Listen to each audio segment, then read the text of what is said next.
ఉన్న బంగారాన్ని విడిపించి ఆ రోజు ఆన్లైన్ రేటుకే మేము కొంటాం. Sharma gold company. Icon star Allu Arjun హీరోగా నటించిన పుష్ప 2 మూవీ నేడు దేశవ్యాప్తంగా రిలీజ్ అయింది. మోస్ట్ అవైటెడ్ చిత్రం పుష్ప 2 ది రూల్ థియేటర్లో సందడి చేస్తుంది. కొన్ని ఏరియాలో డిసెంబర్ 4న రాత్రి నుంచే ఈ మూవీ ప్రీమియర్ షోలు పడ్డాయి. కొన్ని చోట్ల ఇవాళ తెల్లవారుజామున 4 గంటల నుంచే పుష్ప 2 సినిమా రిలీజ్ అయింది. ఇక 3 ఏళ్ల తర్వాత థియేటర్లో బన్నీని స్క్రీన్ మీద చూసి అభిమానులు ఎమోషనల్ అవుతున్నారు. ఇదిలా ఉంటే కొడుకు కూతురు రాసిన లెటర్ పై అల్లు అర్జున్ ఎమోషనల్ అయ్యారు. పుష్ప 2 కోసం అల్లు అర్జున్ ఎంతలా కష్టపడ్డాడో కొడుకు అయాన్, కూతురు అర్హాలు దగ్గర నుండి చూసే ఉంటారు. ఇక అయాన్ తన ప్రేమను వ్యక్తపరచడానికి ఒక క్యూట్ లేఖను రాశాడు. దాన్ని బన్నీ సోషల్ మీడియాలో షేర్ చేశారు. ప్రస్తుతం ఈ లెటర్ వైరల్గా మారింది. ఇక ఆ లెటర్లో ఏముందో చూద్దాం.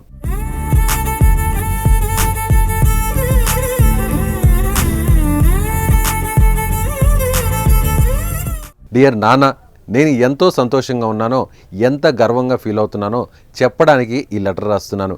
నీ కష్టం, నీ డెడికేషన్ చూస్తే నాకు గర్వంగా ఉంటుంది. నాన్న, నువ్వెప్పుడు నాకు ఆకాశం అంత ఎత్తులో కనిపిస్తుంటావు. ఈరోజు పుష్ప 2 విడుదల, అందుకే ఈరోజు చాలా స్పెషల్. నీకు పుష్ప అనేది కేవలం మూవీ కాదు, అదొక జర్నీ అని నాకు తెలుసు. నీకు యాక్టింగ్ పట్ల ఉన్న ఫ్యాషన్కు పుష్ప ఒక గొప్ప ఉదాహరణ. బెస్ట్ ఆఫ్ లక్ నాన్న. పుష్ప 2 రిజల్ట్ ఎలా ఉన్నా కూడా నువ్వే నా రియల్ హీరోవి నాన్న. పుష్ప అంటే ఫ్లవర్ అనుకుంటేవా? ఫైర్ కదా? కాదు, వైల్డ్ ఫైర్. వరల్డ్లోనే ఓ ప్రౌడెస్ట్ సన్ బుజ్జిబాబు ఓ ఐడల్ నాన్నకి ప్రేమతో రాస్తున్న లేఖ అంటూ లెటర్లో రాసుకొచ్చాడు. ఇక ఈ లెటర్ అల్లు అర్జున్ ట్విట్టర్ ద్వారా పోస్ట్ చేసి నా హృదయాన్ని ఈ లెటర్ను ట్విట్టర్ ద్వారా పోస్ట్ చేసి నా హృదయాన్ని ఈ లేఖ టచ్ చేసిందంటూ తన సంతోషాన్ని అందరితో పంచుకున్నాడు.